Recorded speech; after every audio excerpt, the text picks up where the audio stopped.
Good evening. Welcome to Inside City Hall for Monday, October 6, 2025. I'm Errol Lewis.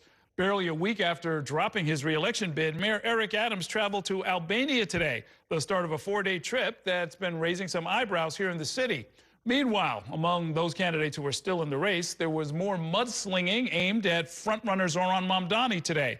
And news of threats against the Republican candidate, Curtis Sliwa. Our Bobby Kuza has been covering the campaign trail today, and he joins us now with tonight's top story. Good evening, Bobby. Good evening, Errol. Busy day on the campaign trail, but Mayor Adams is long gone from the campaign trail, and I think this trip to Albania raised eyebrows for a couple of reasons. First of all, international travel was at the center of his federal corruption indictment, right? And then in addition to that, there was all this speculation for weeks about him potentially getting a foreign ambassadorship from the Trump administration. But City Hall says this trip has nothing to do with any of that. Mayor Adams left the race for mayor, and now he's left the country, at least for a few days. Monday, he took off for a 4-day visit to Albania at the invitation of the country's prime minister, according to City Hall. Adams, seen here at an Albanian culture reception in June, will visit with business and tech leaders, according to City Hall, which said the purpose of the trip is to direct more economic activity and tourism to the city. I spoke to a number of Albanian New Yorkers just this weekend, but I went to Staten Island, and that's where I spoke to them. I spoke to them, and what I spoke to them about was what it means to work with them here in New York City. Democratic nominee Zoran Mamdani took a swipe at the mayor Monday, but his focus was on his affordability agenda, which he acknowledged will take time to implement. As the next mayor, by the time that I am done being the mayor of this city, this will be a reality for each and every New Yorker. Elsewhere on the campaign trail, boy, this has not been a good day. Republican Curtis Sliwa said as the result of what he called credible threats against him and his wife, he's now traveling with armed security, which he said makes him uncomfortable.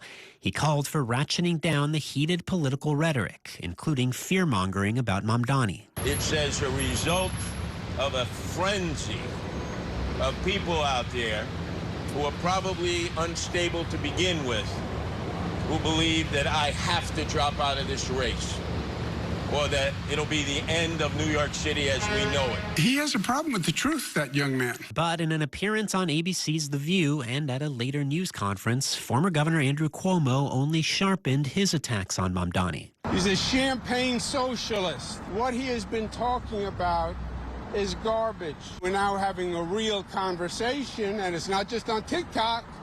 Hey, hey.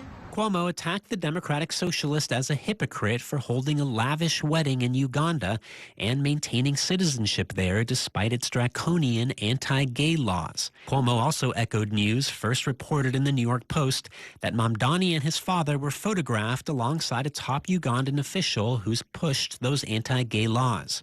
Mamdani's campaign said he was unaware of her background. In reality, he's a mansion boy, son of millionaires, homes around the world, with a totally double standard for his lifestyle.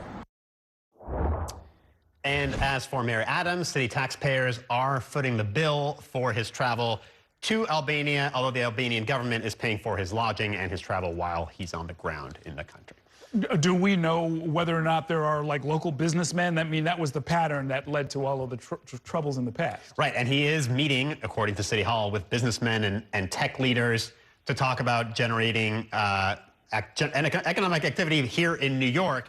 We don't know a lot of details. We only found out about the trip a few hours before it was going to happen. We learned about it late last night. So not a lot of details on this. And of course, the mayor only has, 3 months left in his term. So it seems like maybe a strange time to go out and begin drumming up interest in New York City. But, he's off the campaign trail, so he's got more free time than he Right, used. 30 days till the election, and then 58 days until a new mayor gets sworn in. He's got 88 days to do whatever. And we don't know exactly what the mayor is going to be doing once he's out of office yet. Very interesting. So now, when it comes to the threats against Curtis Sliwa, I saw him earlier today, and he does, in fact, have a pretty big detail with him, and it's all private.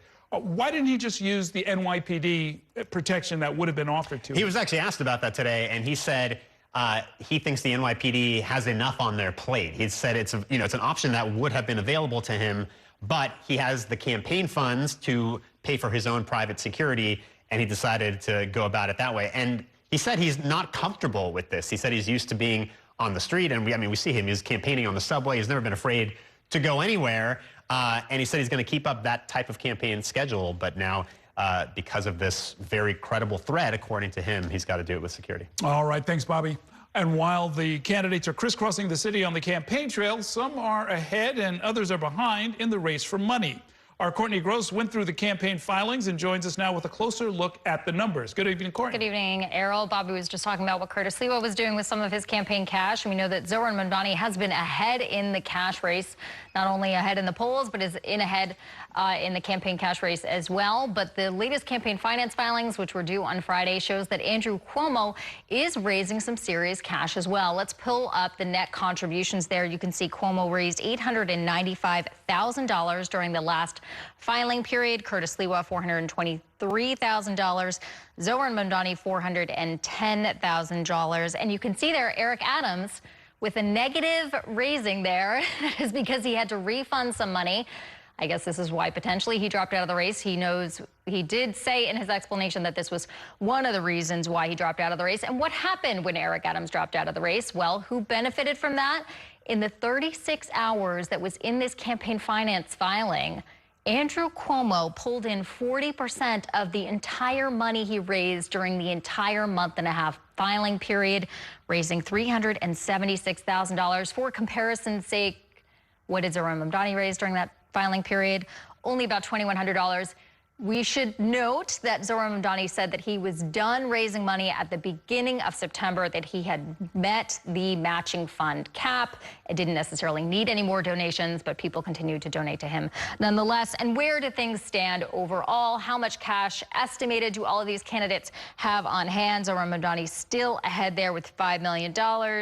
Curtis Sliwa with $2.2 million, Andrew Cuomo with $1.4 approximately million, and Errol, the Campaign Finance Board, will be meeting at the end of this week on Thursday, and they are likely to dole out millions more in that public money. It is striking how much money Curtis Sliwa has raised. To have raised more than Andrew Cuomo is really quite something. Yep. Well, I mean, he's also been getting a lot of public matching funds, so that is certainly to his advantage. He's expected to get more public matching funds. So it is quite a difference compared to some of his previous runs for office, where he really struggled to raise a lot of money. And clearly he's gotten some support in this run for mayor. Now, one of the things that complicates this whole picture is that there are these outside groups that by law cannot coordinate with the candidates, but different groups are putting money towards different candidates, some more than others. Yeah, and we're keeping a close eye on that. We're actually going to have more on that in a report tomorrow. Obviously, Fix the City, which was the big super PAC that got a lot of attention during the primary, spending tens of millions of dollars to push the Cuomo candidacy, putting out a lot of ads on the airwaves. We haven't seen that much thus far. There is a group supporting Zohran Mamdani, New Yorkers for Lower Costs. They've started to raise a bit of money, and there is some spending here and there. I was just glancing at the Campaign Finance Board website, seeing what they are spending some money on, and it's a lot of digital ads. It's a lot of text messages. New Yorker for Lower Costs, the Zohran Mamdani Pro Super PAC, actually put out a pair of shorts that I think it says fast and free on the behind area of the shorts, trying to promote the free bus program. Okay, we'll see how much money they raise. I don't know how much they are, actually. Yeah. We'll update you on that tomorrow. With the other candidates, though, with, I mean, you know, $5 million for one and $2 million for another, $1.4 for a million. For another, I'm not seeing a lot of ads. I guess I'm wondering what's happening. Now, is it all like just sort of targeted digitally so we wouldn't necessarily perceive it? There has been some ads on cable, but they haven't been shown in this finance filing period. I think Curtis Sliwa released his first ad, a week or two ago. Zohran Mamdani just released his first ad last week. You're starting to see them. I mean, there was that notable ad that Zohran Mamdani released last week during The Bachelor on ABC, where he was handing out a rose potentially to New Yorkers, you know, kind of gimmicky. I see. Okay, thanks very much, Courtney. Let's take a break now. When we come back, we'll take a closer look at a new book written by a former city official who had a romantic relationship with Mayor Eric Adams before he became the mayor. Later on tonight, I'll be joined in studio by Molly Wausau Park, the commissioner of the city's Department of Social Services, to talk about a new report on connecting New Yorkers in shelters with subsidized affordable housing. Stay with us.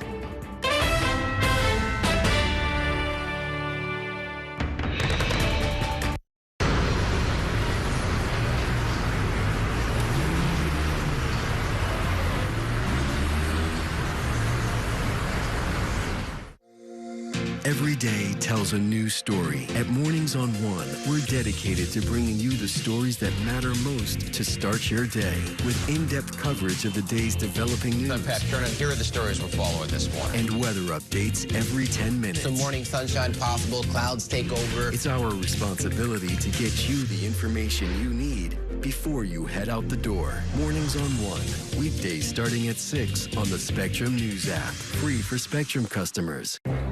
Spectrum TV, isn't that only live TV? No, it's only all my favorite streaming apps with live TV. Okay. It's only all included at no extra cost. And that's the magic of math. Will this be on the test? Sure. Why not? It's only one simple payment for all our TV. We gotta simplify and win. Winning is equally important. If not, more so. Yeah! Only Spectrum TV, fixed TV. I'm Sandra, this is Jorge, and we were adopted in 2019. I remember when they first came to us, Michael was already a teenager. The whole cliche of, they're so lucky to have you guys, and it's the other way around. They have changed our family for the better. They chose to love us. They didn't have to. They chose us. Family. Learn about adopting a teen from foster care. You can't imagine the reward. Visit adoptuskids.org. And that's a look at some of what's in the papers this morning.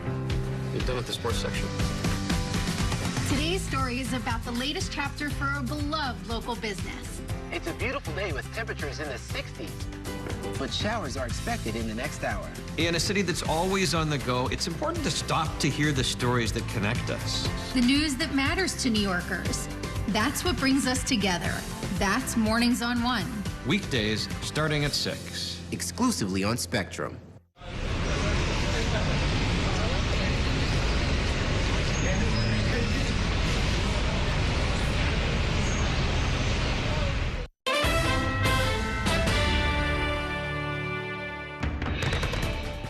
Welcome back to Inside City Hall. A new memoir from a former girlfriend of Mayor Adams seeks to soften the image of the embattled mayor and his fight for his political future. Jasmine Ray says that she hopes her self-published book makes New Yorkers rethink their assessment of a man who's been clouded in scandal and now no longer seeking a second term. Our Kelly Mena spoke to Jasmine Ray and joins me now with more. Good evening, Kelly. Good evening, Errol. And that book published yesterday, making the rounds, called Political Humanity. Spoke to her earlier today about the goal of this book. She says she's been in the background for many years, and now she's detailing her close relationship with Mayor Eric Adams.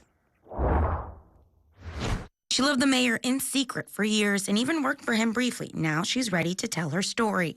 Jasmine Ray says her newly released book, Political Humanity, is a story about love, loyalty, and forgiveness, seeing Mayor Eric Adams as a, quote, flawed human. The book's release comes more than a week after Adams ended his campaign for re-election. Ray is hoping that the book could change the tide on his future. We all make mistakes, and we are all hopefully given a chance to course correct, right? I don't understand what Eric has done to make the city want to turn their back on him. For Ray, the mayor running for a second term is personal. She first met Adams in March 2014 at a basketball game. They immediately connected and by mid-2015 were romantically involved.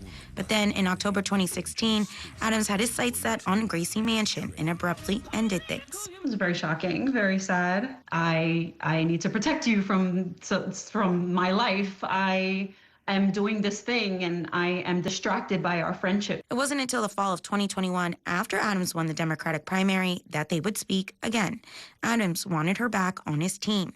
In December 2022, she became the director of the newly created Mayor's Office of Sports, Wellness, and Recreation. Ray held the $161,000 a year job until last month when she resigned. On whether she got the job on merit or connections, she told New York One. You know, I think just like any human being is when you get a job or when you have a position of influence, the first thing that I naturally would think of is who do I know in my mental network that can occupy this position. I think that anybody who knew me knows I'm there because I know the work, and nobody can dispute that. Less than 2 years into her post, Ray found herself in the eye of a storm when the mayor came under federal investigation. Her closeness to the mayor left her exposed. Ray says she was subpoenaed 4 times and sat for the grand jury multiple times. At one point, she said she became the star witness in the now dropped federal corruption case against the mayor.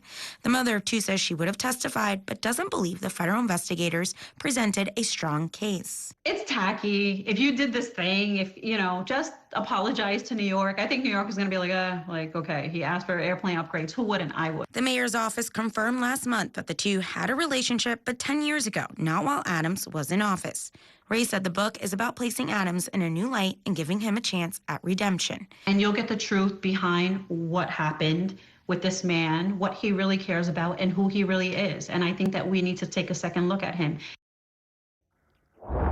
Ray says she started writing this book in 2020 and then finished it just in time before she resigned to publish it recently. She said she read chapters to the mayor as she got closer and closer to publishing date, and he had mixed reactions. Some days he liked it, some days he didn't. Some days he wished she left some things out, Errol. Well, yeah, the part that really struck me, and I did read it, the part that really struck me was her saying that she was going to be the star witness in a superseding indictment and that she went to the grand jury 4 times. That's not somebody who's like peripherally giving them some stray information. Right. I mean, and this is somebody that clearly they believe had some type of very critical evidence to their case. It's unclear what that is. She hasn't divulged it. It wasn't in the book at all. But she says that at that point, that's when she knew it was very serious and that she got nervous. You know, she's been close to the mayor for years, not just romantically, but through friendship. And she felt that she had nothing to hide in her phone, at least, and that's why she took the proactive position to go to the grand jury and testify. Right. And then when she says that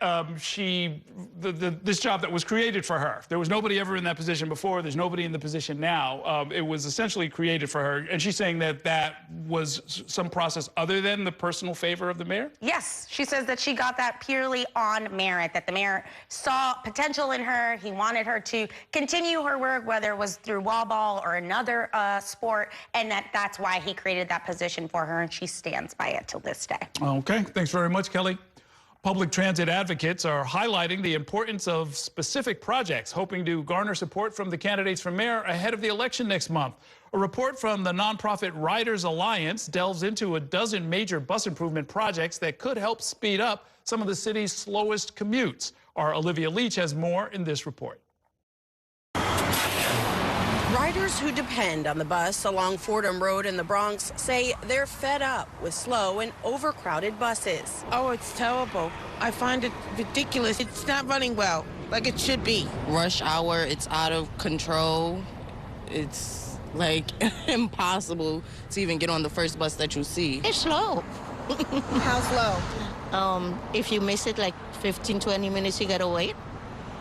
And then when they do come, it's like well packed. But a new report from the Riders Alliance is renewing attention to canceled plans for a Fordham Road busway in the Bronx. So we have busways throughout the city. The most prominent one is on 14th Street. And on a busway, buses and trucks get priority and cars make the next turn off the street. So pickup and drop off is fine. Deliveries are, fully available and in fact made easier. But the through traffic is for buses and trucks, and that means much faster bus service. Which could shave minutes off commutes here and along the 11 other bus routes across the city, highlighted in the report. Potentially speeding up commutes, something many riders here welcome. Maybe it'll improve on the traveling situation and not being overcrowded and stuff like that. For the first time ever, the Riders Alliance endorsed a candidate for mayor, Zohran Mamdani, because of his pledge to make buses faster and free. There's a huge question mark hanging over somebody like Andrew Cuomo, who months and months ago promised a transportation plan, hasn't delivered. Slow buses waste riders' time, but with much better buses, riders can achieve an enormous time savings, and it's worth the investment. Now, Republican candidate Curtis Sliwa mostly focuses on issues in the subway like Cuomo, especially when it comes to subway safety and crime. Now, these bus improvement projects would need the support of City Hall, especially because they're spearheaded by the City Department of Transportation and would need the cooperation of the MTA.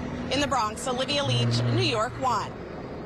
It is time for a break. Coming up next, we'll take you into the legal battle over President Trump's attempts to deploy National Guard troops to Democratic-run cities.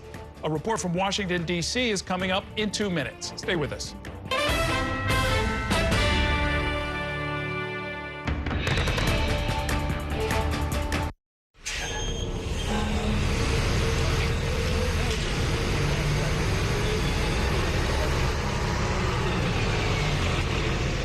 This election year is all about New York City. There are 51 council seats up for grabs, races for our next city comptroller and the next public advocate. Plus, an unprecedented race for mayor. That puts the power in your hands to decide who will run our city. Our team of political experts will be covering every angle of this election to keep you informed on how it could affect you, so you can feel confident with your decision at the polls. Stay with Spectrum News New York 1 for Decision 2025, exclusively on Spectrum. It's only a game. It's only a little rivalry. It's only a ritual. When I come home and a few generations. You're always there. And only Spectrum TV includes all your favorite streaming apps with live TV at no extra cost. It's only a game. It's only everything. Mom was always organized, but she started forgetting to pay her bills on time. And she'd buy the same gifts over and over. Telling the girls about my Alzheimer's diagnosis was really hard. At first, we had our cries, but then we were like, okay, let's make a plan. Early detection gave us time to adapt together. It's so important for you to think about what you can do and making the most of what you have. If you or your family are noticing changes, it could be Alzheimer's. Talk about seeing a doctor together. From my time growing up in Queens watching New York 1 to my time reporting here, I've seen how quickly a story can change. At News All Day, we bring you the news as it's happening, from around the boroughs to local government to your neighborhood. Because our city never stops moving. 3, 2, 1.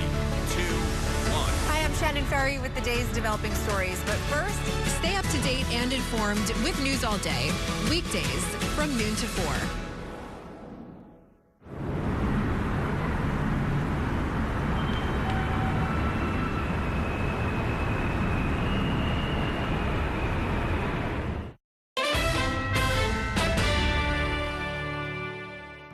Welcome back to Inside City Hall. A dramatic legal battle is playing out over President Donald Trump's attempt to deploy the National Guard to more American cities.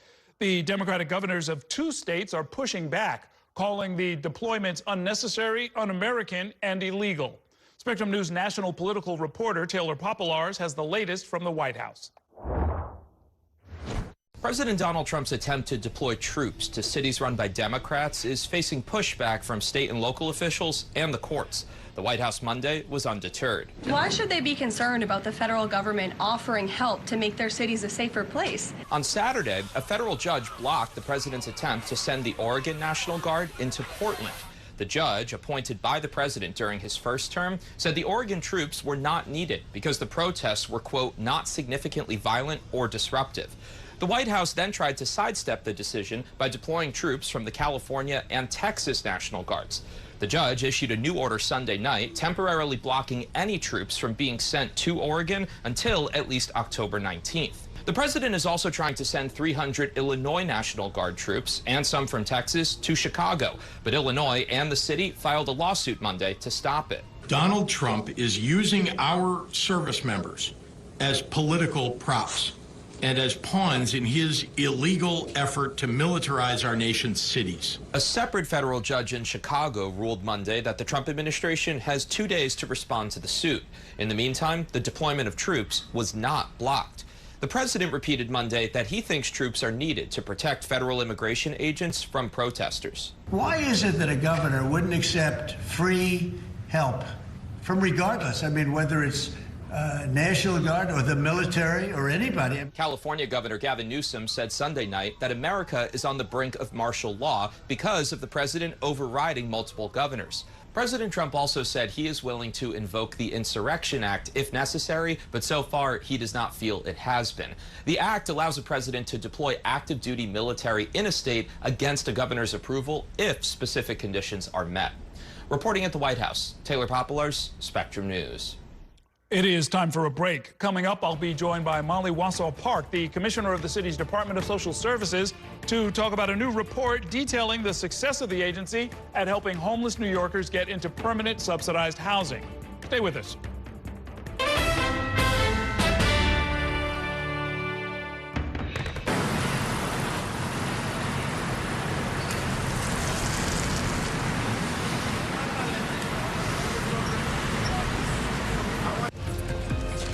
My time at New York One has shown me that in the city that never sleeps, the news never stops.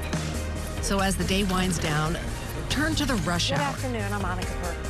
To catch up on the stories that matter across the 5 boroughs, with in-depth interviews from the city's newsmakers, plus the latest forecast. Catching you up with today, preparing you for tomorrow. Right here on the Rush Hour. Weekdays from 4 to 7 p.m.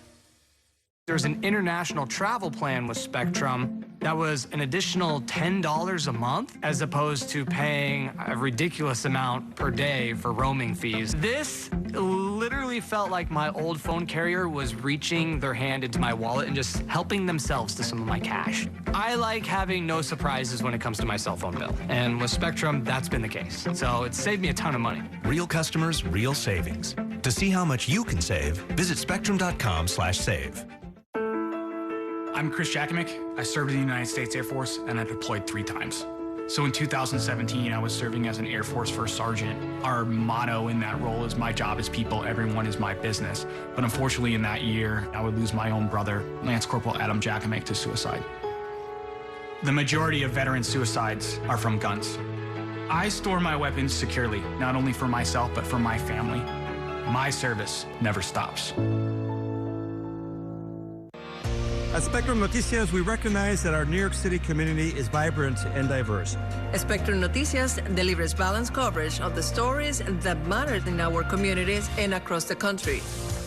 Our journalists are based in the neighborhoods we cover, ensuring you get in-depth reporting on what's happening in the places we call home. So join us at Spectrum Noticias. We're always on, always there for you. Now available on your TV. Check your local listings. Also available on the Spectrum News app.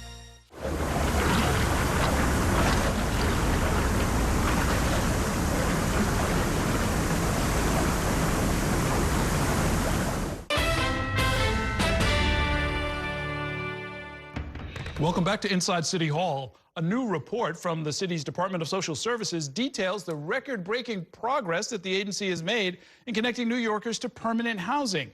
The agency says that today more than 60,000 households use the city's housing voucher program known as City FEPS. The program helps New Yorkers move out of the city's shelters and into affordable housing. The Social Services Agency also says it has connected more than 37,500 New Yorkers in shelter to subsidized housing in a single year. That's the highest number of subsidized placements in more than 2 decades. But of course, it's not all good news. Officials are sounding the alarm about cuts to key federal programs under the Trump administration that will hurt New Yorkers. Joining me now to talk more about all of this is Department of Social Services Commissioner Molly Wasser-Park. DSS oversees both the Human Resources Administration and the Department of Homeless Services. Welcome back to the program. Great to see you. Nice to see you. Thanks so much for having me back. This is a titanic amount of work. I guess the numbers that stood out to me in your report, 28% increase in the number of placements year over year, taking people out of shelter and into permanent housing. Total of 50,000 shelter residents moved into permanent homes last year. This is in part because you created a whole new agency or sub-agency to try and deal with it, right? We brought all of the housing functions that were across the agency and brought them together under one team. We really think that this is going to increase transparency and accountability. Really, before you had housing across the agency accountable to, the only person who was all accountable to me, it was me. And while, you know, that matters, I think it matters a lot to have a single line. Landlords, tenants, others can know where to go to if they have a question. But it has really been an all hands on deck effort to move the needle and to continue to raise the number of exits from shelter into permanent housing. You know, dozens of really technical and very unsexy projects, but that improve the use of technology, streamline documents, lots of training, and it's really paid off. As you mentioned, the 28% increase over last year. Last year was also a record-breaking number. In the 2.5 years that I've been commissioner, we've more than doubled the size of the City FEPS program. So now you also have a homelessness prevention administration unit. Yes. And that you're trying to prevent people on the front side. What does that consist of? So again, sort of bringing together some programs that were scattered across the agency. We have our Right to Counsel program, so those in housing court can have access to an attorney. That was not connected to the programs that help people access emergency rental assistance or get other kinds of counseling to avoid homelessness, to stay in their homes, prevent housing instability. So by bringing that all together and really actually stripping out from that area some things that weren't related to housing supports and housing stability, we're going to allow them to focus. I really think that this is cementing our identity as a housing agency. It's not what most people think of when they think of the Department of Social Services, but you know, we are running one of the largest rental assistance programs in the country. Well, yeah, in fact, I want to, if you could put up that graphic, folks, I want to take a look at that. City FEPS, you know, you're up to about 96,000 households, making you the one of the largest housing authorities in the nation.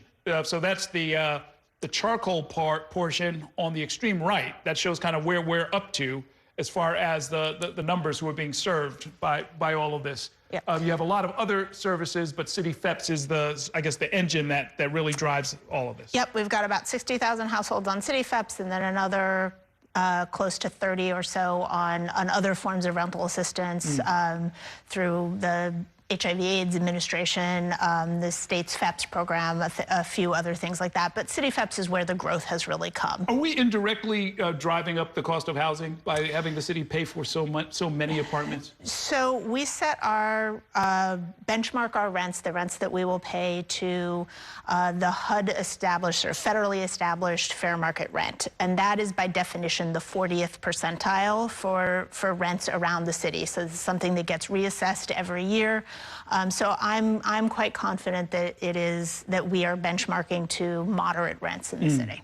Let's talk about the federal actions that are going to maybe harm the safety net. There are 1.8 million New Yorkers who rely on SNAP benefits. That's for food.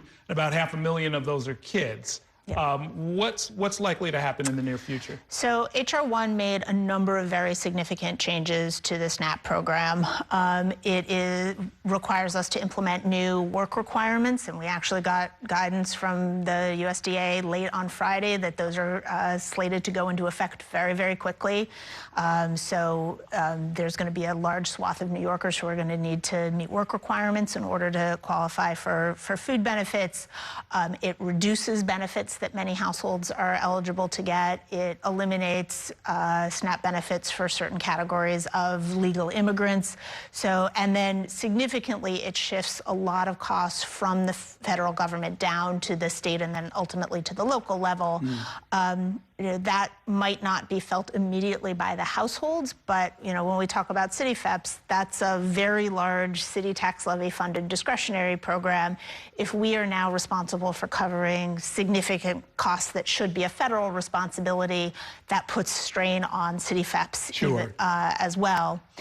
What is the work, when it comes to the work requirements, what does that mean in practical terms? In the old days, when it was first implemented in New York, it meant you had to come in and, look through yellow pages and prove to somebody you'd gone on some job calls and things like that. So for the universe of people who are eligible, which under the new rules is people 18 to 64, so they've raised the age limit quite substantially, who don't have a dependent child under the age of 14. They need to demonstrate 80 hours a month worth of work. And there are some, variety of ways that you can do this, but the thing that I keep coming back to is that it's not enough to work to comply with work requirements. You have to be able to document, and those hours have to be consistent.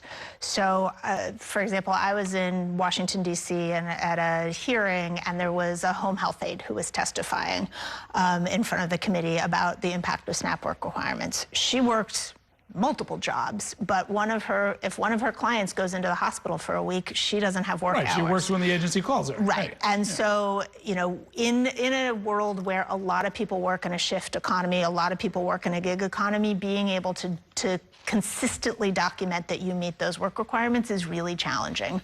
I absolutely anticipate that a lot of people are going to lose their SNAP benefits. Yeah, so your estimate that, upwards of 130,000 could be impacted. That's not to say they would all lose their benefits, but they'll have to comply. There's 130,000 who are in this new definition, broader definition of eligibility, and then another 90 to 100,000 in the original definition of eligibility. So it's a lot of people. There's a program, Personal Responsibility and Work Opportunity Reconciliation Act. I don't know how you, PROWARA, I guess you would call it. Yeah, it's a terrible acronym. Terrible acronym. But it's they're reinterpreting it in a way that is going to remove some critical life-saving benefits, is what your agency is saying. Yeah, this one's a real challenge. This is the Welfare Reform Act of 1996. So this is something that's been around for a very long time. Shortly after it was originally passed, there was an interpretation that said certain categories of public spending don't count as benefits for which you have to do an immigration check. The Trump administration this summer reinterpreted that and said, essentially anything that the public sector, that's federal government, but also state and local government, is spending money on, you now need to do an immigration check in order to provide that service. There's a stay right now. We're very grateful to Tish James and the other attorneys general who led that. But it could mean, if that stay was lifted, right, that if somebody goes to a food pantry, because we put $70 million a year into food pantries, that they would not be able to access emergency food unless that they can demonstrate that they are a U.S. citizen. Yeah, that's got to go to court, because they're clearly dragging you into their immigration, their mass deportation campaign. It is absolutely targeting immigration, but it's going to hit all kinds of people, because who in that moment of crisis, when you need to go to a food pantry, thinks to take along your birth certificate or your passport? Right. In our last minute, you've been in social services in the city going back to, what did you say, the Giuliani administration? I started in government in the Giuliani administration. Okay, so presumably you'll be around for the next one. What's your advice to the next mayor? I think it's going to be a really challenging balance to manage the combination of the federal cuts, but then it's also really important to think proactively and to continue to advance an agenda. I'm encouraged that across the board there's all of this conversation about affordability. We know that need is high, and I think continuing to focus on that while managing through the federal challenges is going to be challenging but important. Okay. Thanks very much. Congratulations on all the work you and your folks are doing. Great. Thanks so much for having me. Okay, we're going to take a short break now. When we come back, we'll turn back to the race for mayor when I'm joined by two top consultants. Stay with us.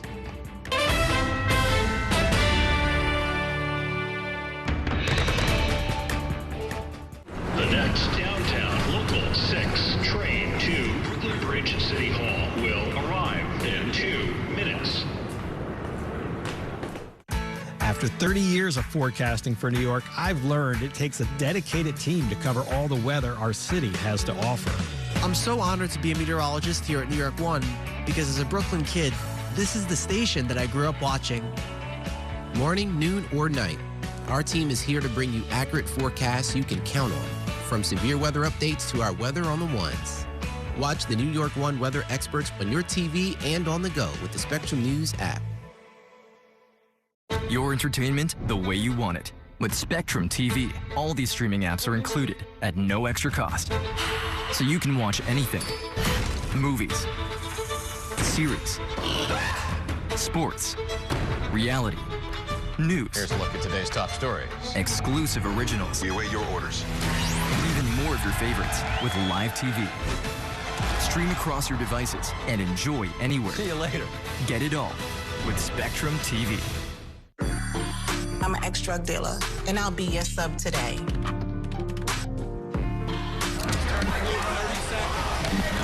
Two milligrams of fentanyl can be lethal. A lethal dose is in here. Who gets it, I won't know. It's cheap, it's potent, and it's profitable. The sad reality is fentanyl is being mixed into everything now. More kitchen now. My father was a New York City firefighter. My mission, like his, is to serve New Yorkers in a city that doesn't stop when the sun goes down. Being with New York One since the beginning, I'm now honored to join you even earlier each weeknight.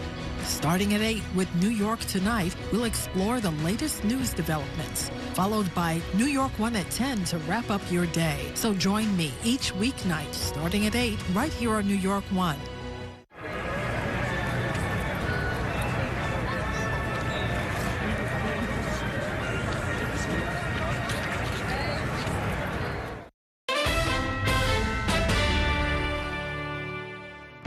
Welcome back to Inside City Hall. As the race for mayor enters the final 4 weeks, the candidates continue to trade jabs as they seek to gain an advantage. Joining me now to talk about the state of the race and much more are the members of this week's Consultants Corner. Democratic consultant Trip Yang is here, and political consultant and state Republican committeewoman Shereen Murray. Thank you both for being here. Good to see you. Thank you. I was with Curtis Sliwa earlier today. He said that he's campaigning for the first time with armed security, private security, because of credible threats against him and his wife. He claims the threats are related to him dropping out of the race.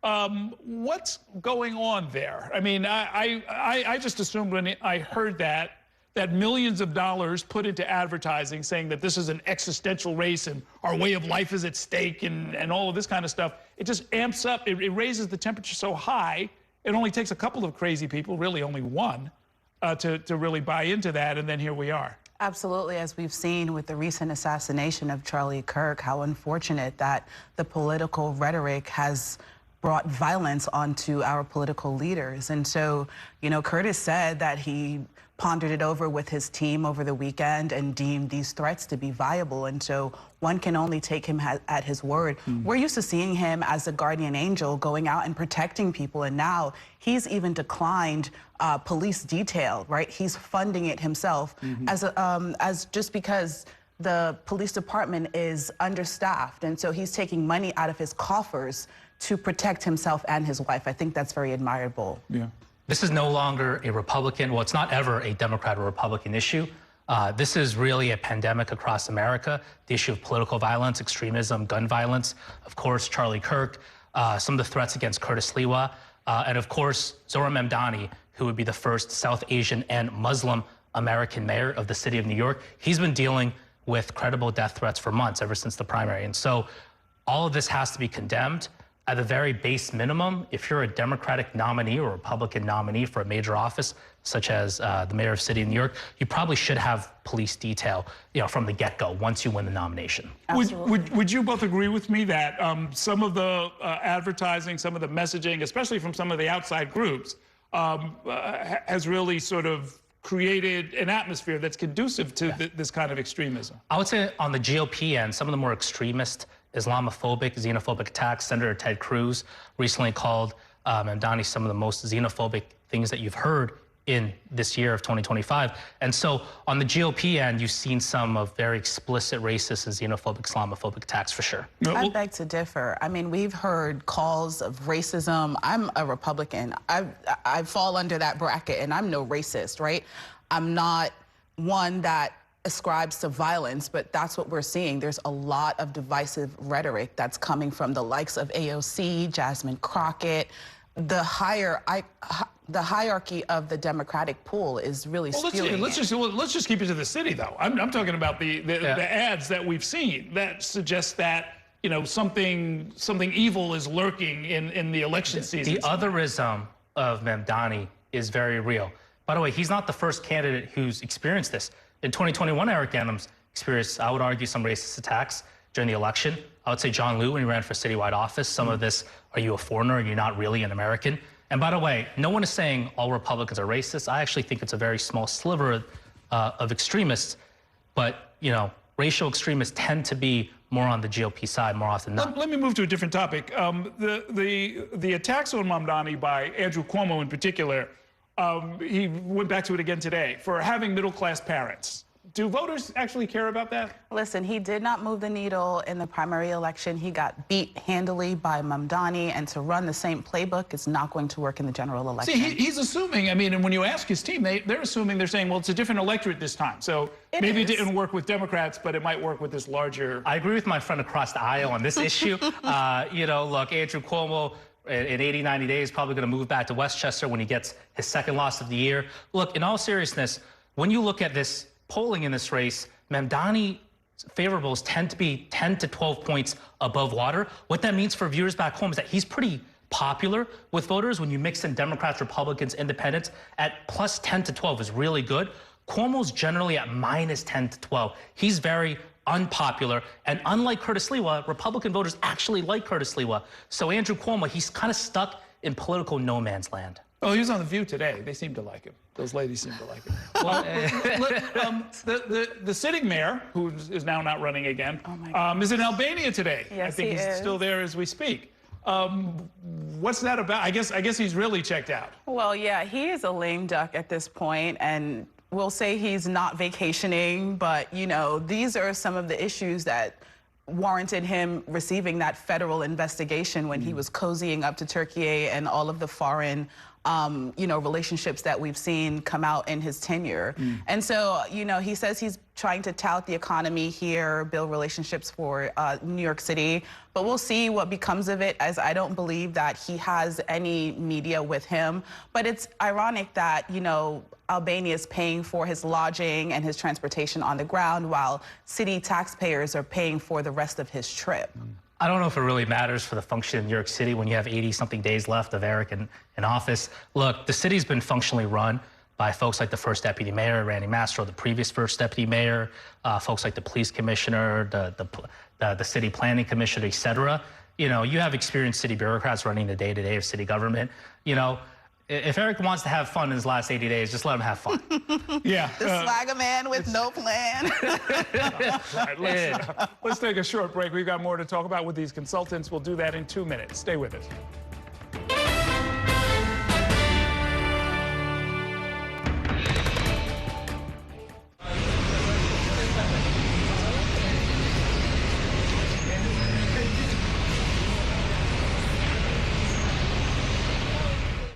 Here's the deal.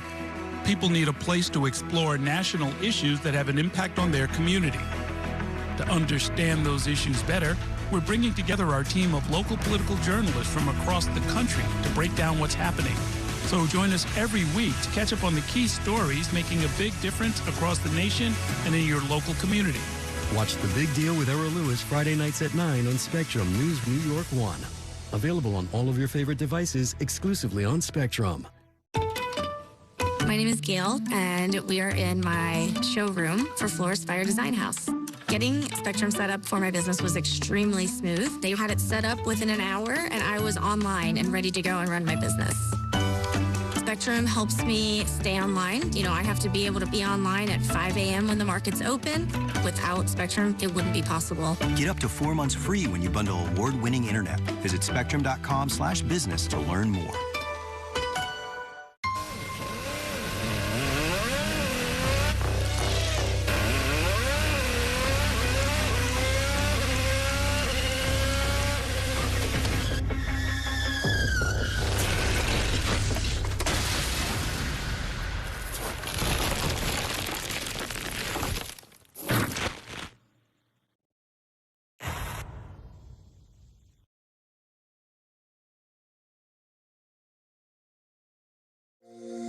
Every day tells a new story. At Mornings on One, we're dedicated to bringing you the stories that matter most to start your day with in-depth coverage of the day's developing news. I'm Pat Kernan. Here are the stories we're following this morning. And weather updates every 10 minutes. Some morning sunshine possible, clouds take over. It's our responsibility to get you the information you need before you head out the door. Mornings on One, weekdays starting at 6 on the Spectrum News app. Free for Spectrum customers.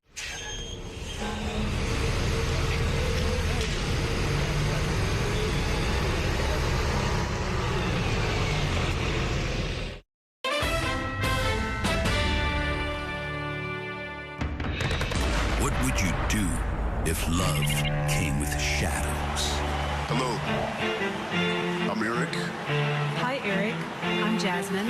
One woman must navigate the dangerous space between loyalty and betrayal. Political humanity. What you gonna do? Love and power. Truth comes through.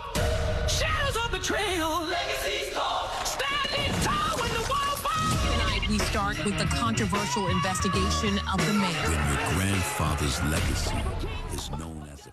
Welcome back to Inside City Hall. I'm once again joined by my Consultants Corner. We have Democratic consultant Trip Yang and political consultant Cherie Murray.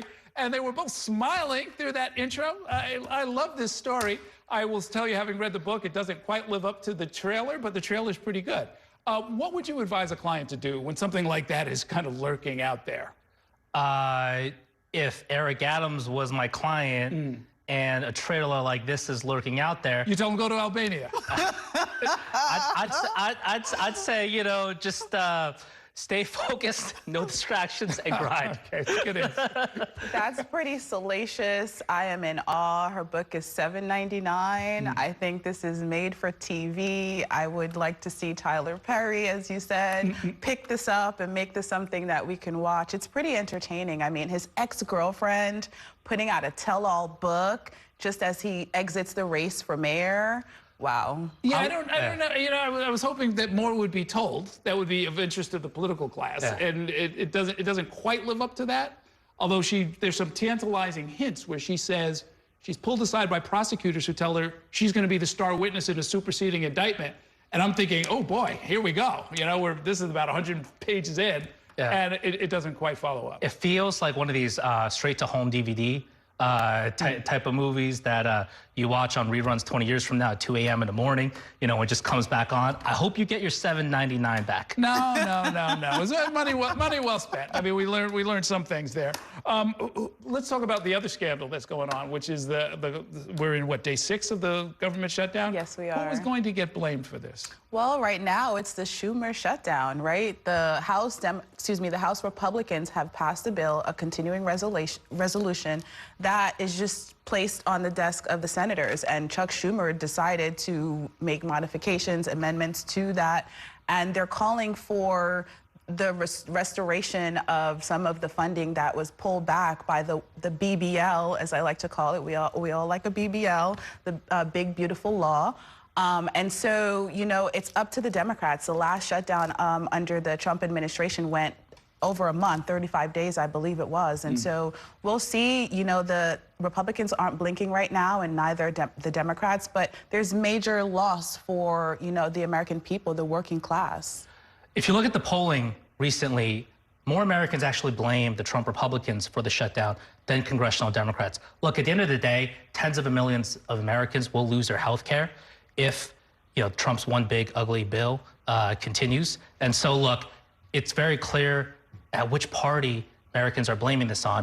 But a final thing I'll say is that this is a great example of how right now you're smiling at me because I respectfully disagree. Yes, I do disagree all top The polling shows folks blame Republicans more. But I'll say this. It may not matter when we get to November 2026 for the midterms. It's a long way off from now. The final thing I'll just say is that when Trump is in office, Democratic base voters really want to see fight in their leaders. They don't want to see some type of tepid statements. They really want to see some fury, some anger. This is actually a great opportunity for New York House Republicans, for example, to really get out there, you know, make the media airwaves and really, you know, demand things, show fury, show some energy here. Well, that's what the base wants. I mean, the one thing that seems clear, and you know, based on what both of you are saying, is that either the government shuts down, which is going to cause a lot of pain to people, or insurance premiums are going to spike. This is the time of year where you have to sort of figure out what your insurance is going to be for the following year. A lot of people are going to get thrown off their health care or find it unaffordable or have their premiums doubled.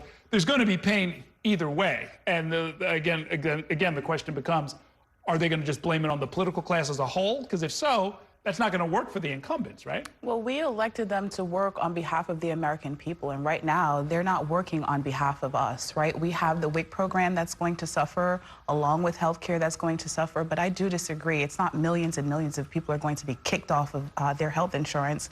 These are just illegal migrants who have no business receiving federal subsidies from our tax-paying dollars. I mean, when you say kicked off, I assume you mean the shorthand for, like, you know, if your premiums double and you can't use it anymore, which is like half of all small businesses in this country. The studies from the Nonpartisan Congressional Budget Office have shown that over 10 million Americans will lose their health care. So this is very substantive. It's very smart for Democrats in the House and the Senate to say, hey, look, health care, this is really what's critically important, extending Obamacare subsidies, for example, having something to latch on to. And so we will see how this goes. My money is on the House and Senate Democrats. Is there real pressure on Democrats to fight? Is the Democratic base making its wishes known or its needs known?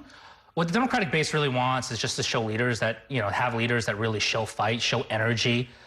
you know, whether it's the Fight Oligarchy tour with Bernie Sanders and AOC or the Cory Booker filibuster, you have to show some level of fight because statutory power-wise, when you're in the minority in Congress, of course, Democrats simply don't have the same tools as those who are in power, but you got to do what you can do in this moment. Hakeem Jeffries is weak. He's a weak leader. He doesn't have the gusto for or to manage the far left progressive wing. Chuck Schumer is weak. You know, we are not seeing real leadership from either of these two leaders. What should they do? Give them some advice. Well, I mean, for the most part, they should open back up the government, right? Stop with the political politics at play and reopen the government and bring their demands after the government has been opened. There is room until November 21st, I believe, for them to really have a more substantive conversation about the issues that matter most to them. Would that be seen as anything other than capitulation? Look, you got to get something out of this. House Republicans should negotiate on extending Obamacare subsidies. That's a very central plank of the House and Senate Democrat strategy. Unfortunately, I don't know if the House Republicans have a real leader. It feels like President Trump is a real leader here, so they'll probably have to do what he says. Okay. Thank you both for coming by. Great talking with the both of you. That is going to do it for tonight's show. Thanks so much for watching and have a great evening. We'll see you next time inside City Hall.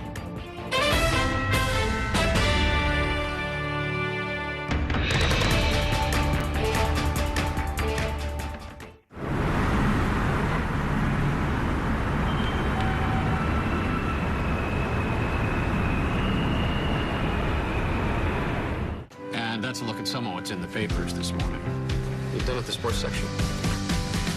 Today's story is about the latest chapter for a beloved local business. It's a beautiful day with temperatures in the 60s, but showers are expected in the next hour. In a city that's always on the go, it's important to stop to hear the stories that connect us. The news that matters to New Yorkers. That's what brings us together. That's Mornings on One. Weekdays starting at 6. Exclusively on Spectrum. My name is Gail, and we are in my showroom for Floor Spire Design House. We are a full production wedding and event company that focuses on florals. Getting Spectrum set up for my business was extremely smooth. They were here the same day, had it set up within an hour, and I was online and ready to go and run my business. You know, I have to be able to be online at 5 a.m. when the market's open. And if I'm contacting a merchant via email or placing an order online, without Spectrum, it wouldn't be possible. One more row. Spectrum is reliable, they're committed, they're fast, and they really take care of me as a business owner. Last year, when the really bad hurricane came through, our internet stayed the entire time. One of the businesses down the street, she was like, wait a minute, how are you still online? And I was like, Spectrum, baby. You gotta get Spectrum. Get award-winning internet for your business. Up to 4 months free when bundled. Visit spectrum.com/business to learn more.